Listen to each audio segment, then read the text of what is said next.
Okay, guys, it's time to pick rhubarb. All right, so we're partway through. There's one, two rhubarb sections, and then there's this one. There's this longish section I'm in, and that one. And when I pick rhubarb, a lot of people say to go down towards the base, twist and pull. That doesn't always work for me, and I'll show you why. I get the whole section. I get part of the root. It's probably damaging the crown, so I don't do it a lot, especially depending on the plant. I usually take a knife and I'll cut them, and the big ones. Also, that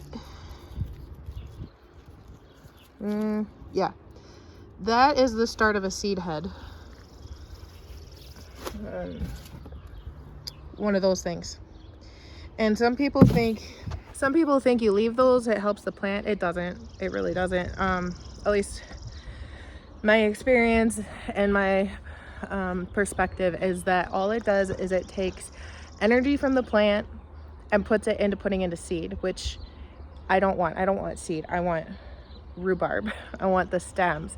The leaves are supposedly toxic. I have not had any experience, so I can't tell you one way or the other if they're toxic. But I don't eat the leaves. I don't feed them to anything. They could make a good mulch. Some people put them back down, lay them down as a mulch for the plant and replacing the nutrients. But anyway, sometimes I'll take a knife and cut the stalk towards the base. Okay, guys, we're back at the house. The rhubarb is at my parents' house, and I get really bashful when it comes to filming, and I think other people could hear or see me, so I didn't film much there. But I harvested everything. There was actually probably more I could harvest. I did a hard cut, and the plants look kind of scary, but I figure if the stalks are damaged, if the leaves are looking damaged or whatever, or they might as well be harvested and used. They don't need to just stay there and die. Might as well benefit. So and especially one variety, which I'll get into later, I don't really like it anyway. So if it dies, I'm not that concerned, but I have yet to kill it doing it this way. But check it out, I'm pretty excited. I ended up having to fill the cooler because my Walmart bags just weren't cutting it. I did take off the leaves and the bottom part of the stem if it needed it, if it was one that I pulled instead of cut with a knife. But I gotta get this processed soon. My truck now smells like rhubarb, which is fantastic, but kind of odd. So I'm gonna get to dicing this and getting it in the freezer before, hopefully before the day's done. Okay, so I actually have 3 different kinds of rhubarb here. And not just because of size and color. Hopefully you can see this okay. So I'm going to start with this one in the middle. This is a Victorian. This is the type that you will typically see in the stores available to people. Every box store has rhubarb root crowns, but when you look at them, they say Victorian, and that is the variety. And this is the Victorian. It is actually my least favorite kind. It gets more woody and stringy. In the spring it's not too bad, but as the summer goes on, it does get more woody. It'll hollow out. It seems like the pest pressure is worse, and it throws up a seed stalk every time at every root crown. It's terrible. This variety has no name. It has grown on my family's farm for decades. I'm talking close to 100 years now. My parents have been married 50 years, and it was before that. And this is a broken one, but it is, most people say the backyard rhubarb is Victorian, but I beg to differ. This is smoother. It's more tender. It's more pest resistant. It doesn't, it's not perfect, but in the summer when the beetles and everything start boring holes, it goes more into the Victorian than my family rhubarb. And it does have a bit more red to it. Some stalks are more green, like this one.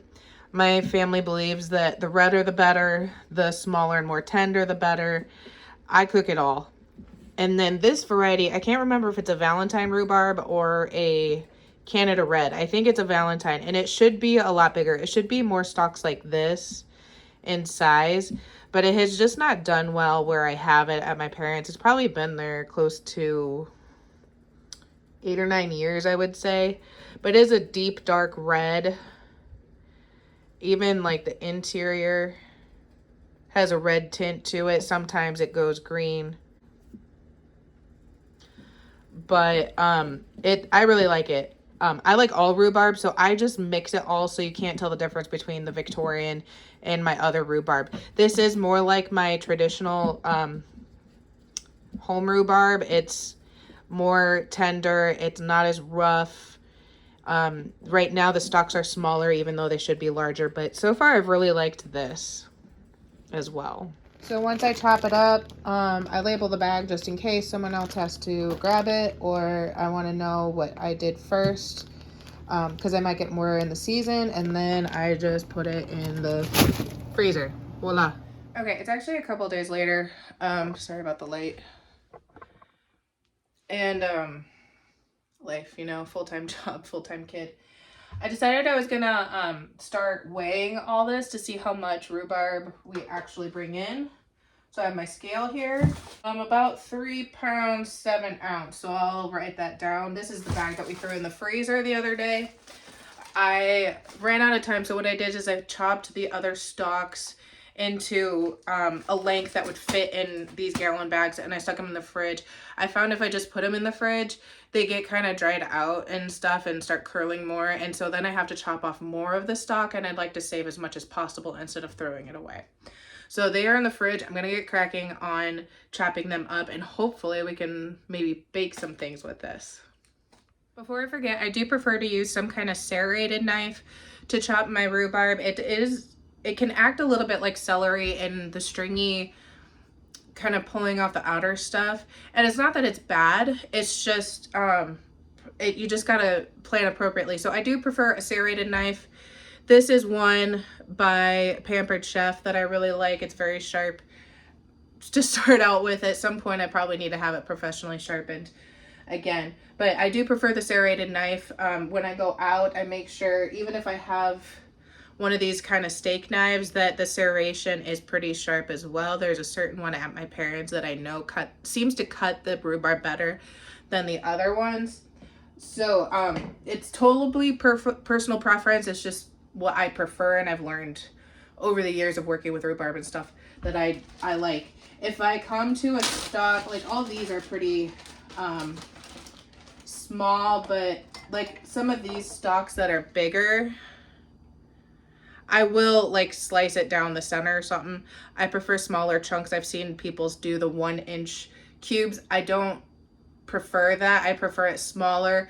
Like if I'm going to put them in muffins or something, I want them smaller, so it's not like a giant hunk of rhubarb. Kind of more like blueberry size maybe, if that gives you a better idea. So I'm gonna get cracking on a lot of rhubarb chopping.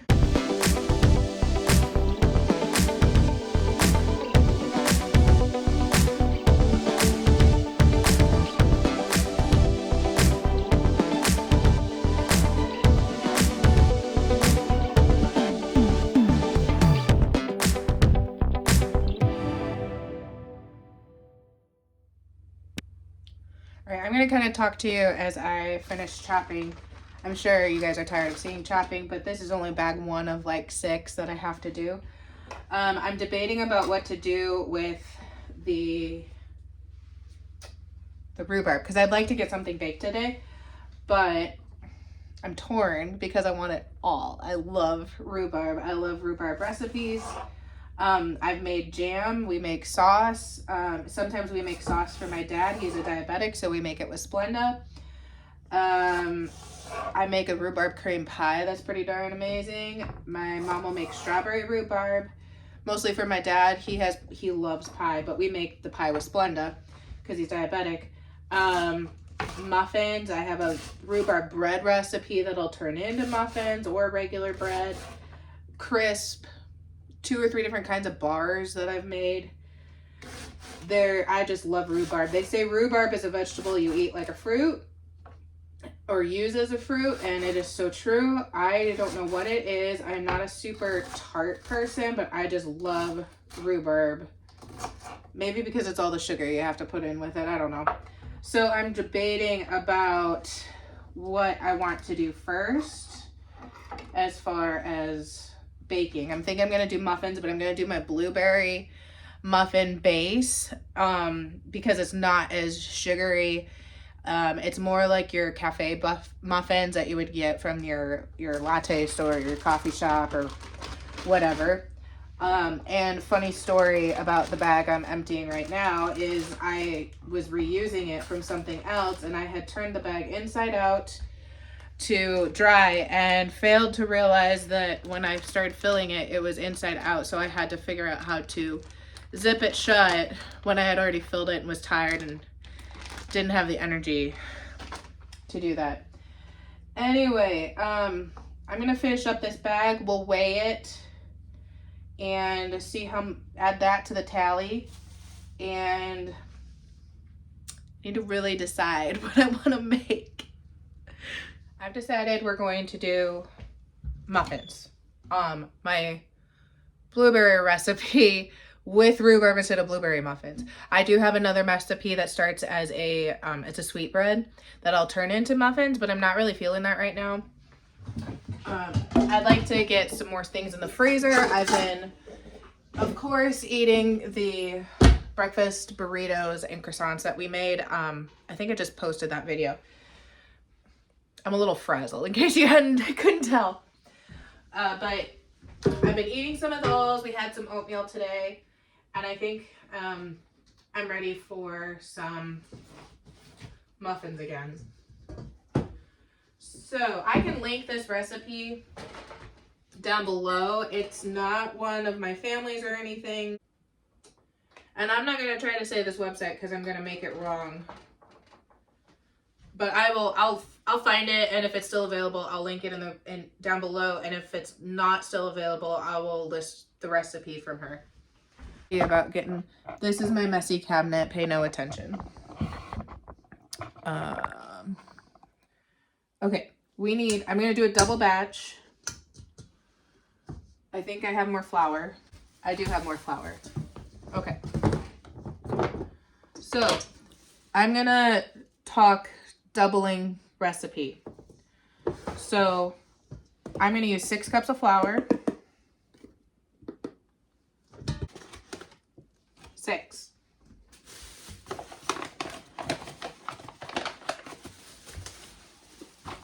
We will refill that at a separate time. Baking powder. I'm going to need 2 tablespoons, the big one, of baking powder, not soda.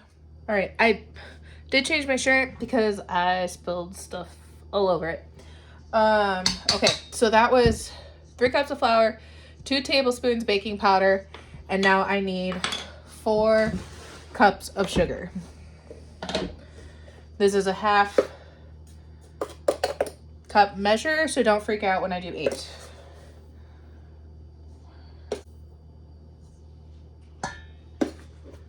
And for those of you who are going, I thought you said this was a lower sugar recipe than your other one. It is, trust me. There is brown sugar and regular sugar in my other recipe. And I'm pretty sure there's a higher sugar to flour ratio. I'm just using my tablespoon to mix it up a little bit.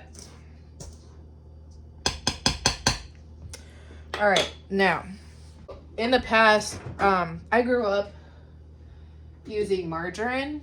It's just what my mom used. And over the last few years, I've slowly converted to using more butter depending on the dish. I have noticed a bit of a difference in how the dish turns out. But I keep the margarine on hand for like if I need butter in the skillet for something or I use oil or something, but butter is so much more expensive that if I can get away with the margarine, I'll just use the margarine. And it doesn't cook up the same for everything. I think it's how the type of fat is maybe. But my butter seems to be a lot harder than margarine, and I need to cut this into the flour like a pie pastry. So I zapped it in the microwave about 10 seconds on each side, and because I'm doubling the recipe, I need 2 sticks. And then I find this recipe kind of unique in what we do after we cut the butter in, which I will show you, of course. Make sure we get all the butter. I gotta clean my fingers off. So this is my pastry cutter. You can get it at Walmart. I did have a Pampered Chef one. It's like it's almost like a potato masher on a longer handle, but a thinner wire where your potato masher is. It worked really well, except I found that they couldn't just withstand the abuse I gave it. So I'm back to the pastry cutter, even though we have a very full bowl. It's just the way it is. So I'm gonna cut this butter in. Now this isn't gonna look liquefied or anything. This is just a flour, butter, sugar mixture. That's basically all you got.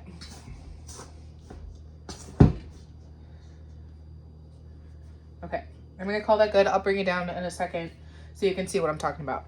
So this is our mixture. You can see some crumbles of butter, but I mean, they're like maybe pea-sized. It doesn't have to be perfect, like there's a strip of butter. It'll start breaking up when we start adding other things anyway. So what the unique thing I find about this recipe is it's the topping, like the strudel kind of topping that you see at cafes or coffee shop muffins, or like if you get bulk Costco or sometimes Walmart or something like that. And it doesn't exactly taste like it, but it makes it kind of pretty, and it makes me feel like I made a really professional muffin. Is you take this crumble mixture, the flour, sugar, butter, and the baking soda, baking powder. You take 1 cup per recipe. So because I'm doubling this recipe, we're gonna take 2 cups, and I'm just gonna put it in this microwave safe dish. 2 cups. And if you don't do this, I don't think your muffins are going to turn out right. So, 2 cups. I'm going to set that over here for now. And then we're going to add 4 eggs, 2 cups of milk, 2 teaspoons of vanilla, and our rhubarb. Again, I'll put it in the recipe as a single batch. I am making a double batch. How many times can I let you know that?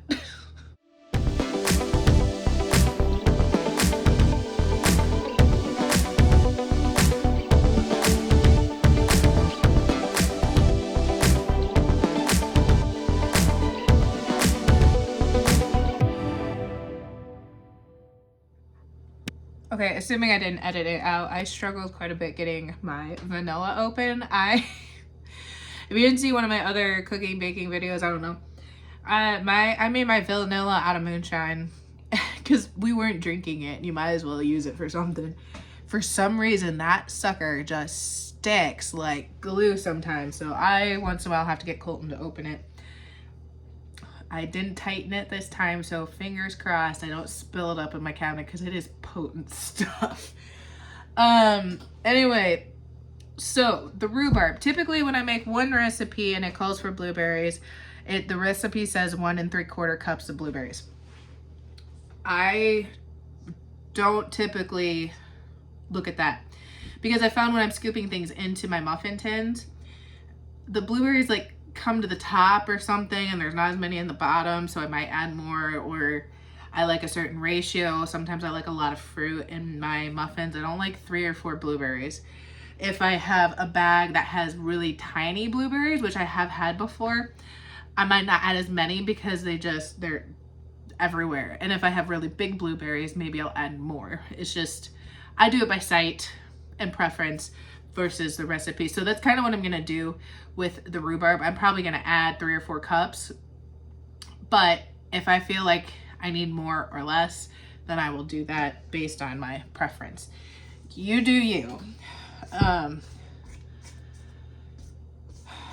also prefer a whisk to get this together to make sure that the flour doesn't clump up. I think when you mix the flour and the sugar together, it helps prevent that. You can also do this in a mixer. I'm not sure if my mixer would hold 2 batches. I haven't tried it, but for a while I didn't have a mixer, so I just got used to pulling out a bowl, and I'd rather wash the bowl than the mixer. So this is another bag of rhubarb. This was actually 3 pounds 10 ounces, so we're over 7 pounds of rhubarb already. And I'm going to go yay much.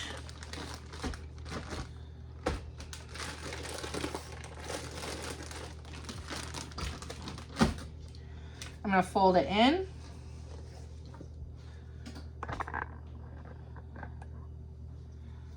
So I used maybe not quite half the bag. Okay. I'm going to make large and small muffins. The small muffins, I have started putting more cupcake liners in my muffin tin. That way, if people want to grab them on the go, they can, and I don't have to clean my muffin tin out as much as having it bare if I'm doing several batches, because if I left that in there, I did another batch, it's probably going to scorch on the outside. So I put the tins in there and then I can wipe and go usually. Once again, personal preference. Couldn't find my muffin tin. It's always been in one place and it's not there, and I can't remember what I did with it, but I do have backup that I found at the thrift store, actually more of like an antique store. These 2 little jobbers, they'll work. And then I have 2 large muffin tins. That one I actually got at the same antique thrift store too. Ice cream scoop.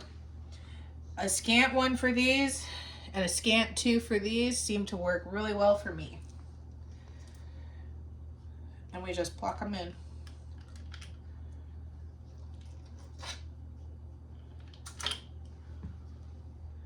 The part I always forget, which is, I don't know why I forget it. I just fill the cupcakes and I stick them in the oven, or muffins. We're gonna add 4 tablespoons of butter to the reserved 2 cups. And I have margarine, 4 tablespoons of margarine. You're supposed to cut it in, but instead I just kind of slice it into pieces and use my knife. And then I am gonna stick it in the microwave again for probably about 20 seconds. My microwave's pretty hot, so it like gets the butter going. And then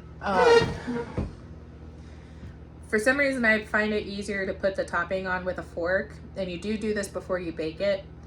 You can use a spoon, you can use your fingers. Like I said, for some reason I just prefer the fork.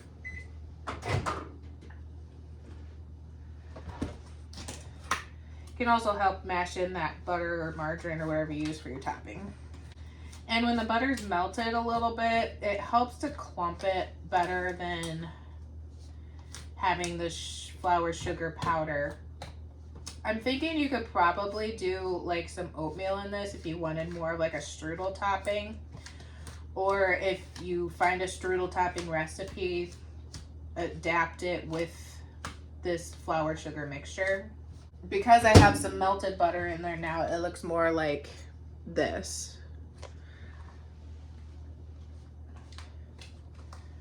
My oven is preheating to 350 degrees. I have the 12 regular sized muffins and I have 12 large muffins. I can't remember if I can fit everything in my oven. If I can, I will. The small muffins probably take about 20 minutes and the other ones take 25 to 30. It may depend now on how fast the rhubarb cooks. But all I'm going to do is I'm going to top them with the strudel, pop them in the oven, cook them and eat them. Or bake them and eat them.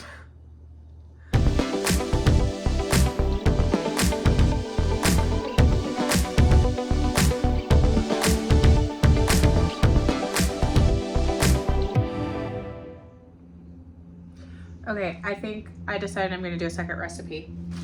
I pulled out my ball book. I have looked at lots of recipes in this. I just haven't taken the plunge. If you saw my starting a pantry from nothing video, I had so many comments, so many views, blown away. They said get a ball book, and I actually already had this. I wanted to start canning last year and I didn't. So one of the things that I thought would be awesome this year with all the rhubarb was like pancake syrup or something like that. Well, all the rhubarb syrups I was finding, it was more like a simple syrup. You had to drain all the pulp out of it, and I kind of would like to keep that. I mean, maybe I could use the pulp for something else, but it seemed like not an efficient use of time and energy or product. But I was looking through here, and they do have a strawberry jam recipe. I don't think rhubarb is technically approved straight for canning. I don't know why, other than it's not acidic enough. But they have a strawberry rhubarb jam recipe, and they also have a strawberries and syrup recipe with a variation for rhubarb and syrup. So I think I can do this. It's rhubarb and sugar. That's basically it. So the sugar is probably acting as a preservative. And hopefully I have enough time to do it before Ellie comes back home. She's out for a bit. But I need 16 cups of rhubarb and 2 to 4 cups of sugar. I'm not sure I am equipped to have the discretion to know how much sugar. Once it sits there, it says sit for 3 to 4 hours. When cooking, bring to a boil over medium heat and boil for 30 seconds. Then you continue with putting into jars and process pints and quarts for 15 minutes. Should be simple enough, right?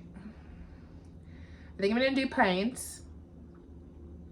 And I've been using my blackberry jam in my oatmeal, so that's another reason why I wanted something like this, is so that I could just mix it in my oatmeal, and then I'll have rhubarb oatmeal, or if I get yogurt or something like that.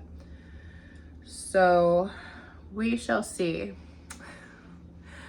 I'm probably not going to bring you along with me. I think I'm going to do a separate video since it's going to be the first time I've ever canned, so stay tuned. Okay, I am whooped, guys, and I still have a bunch to do. I did decide to go start the rhubarb sauce canning escapade, so I still got to film that, but my grand total of rhubarb is just over 21 pounds, which is so awesome. I have that bowl filled for the sauce. I have 4 Ziploc bags in the freezer, gallon Ziploc bags. I think there's 4. At one point I tried to slice off my thumb, and it's pretty painful right now, but I'm gonna pull off one of these muffins, and there's your crumb top. You can see that. A little bit brown on the bottom, but that's okay. It'll still taste good.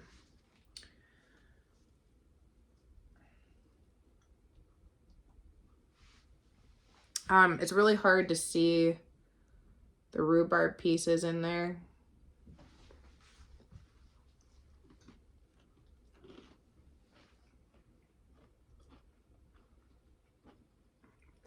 That's pretty delish.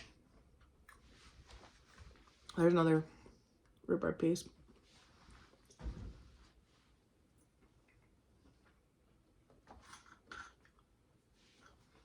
Pretty happy with that. So, I freeze these.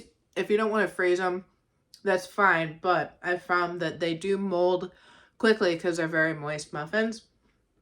So if you put them in the container, do not make it an airtight container because they won't last nearly as long. They need to breathe. They don't get like dry and hard, crusty, nasty. But you do need to let them have some air so they don't mold.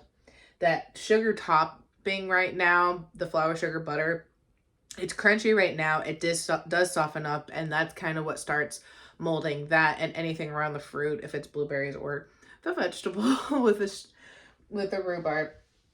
I do wrap these in saran wrap. My breakfast sandwiches I do in wax paper.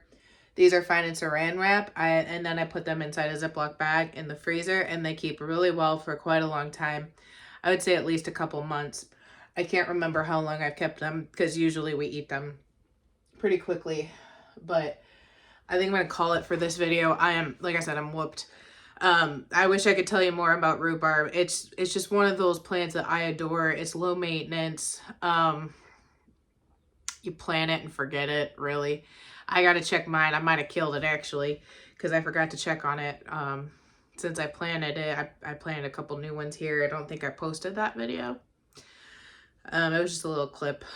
But I really hope you guys try rhubarb. It's not gross. It is wonderful. It does have like a little tang tart flavor, but it's just really good. Scones. I was trying to think of some other things that you could, barbecue sauce. People make a Victorian barbecue sauce with it. I think I did one time and I wasn't a fan, but it was long enough ago. I probably should try it again. But between these muffins and the scones and the pie and everything that I want to make, I'm not sure we'll make it to the barbecue sauce. I might need another 20 pounds, and by then I'll have chopped off a few more fingers. Anyway, I hope you guys stay tuned. Be sure to subscribe and like and hit the notification bell if you want to know when I do upload other videos, including my first canning experience. I'm planning on doing that with this rhubarb over here. We'll see how that goes. Anyway, wish me luck. Thanks for joining me, and we'll see you again some other time. Bye.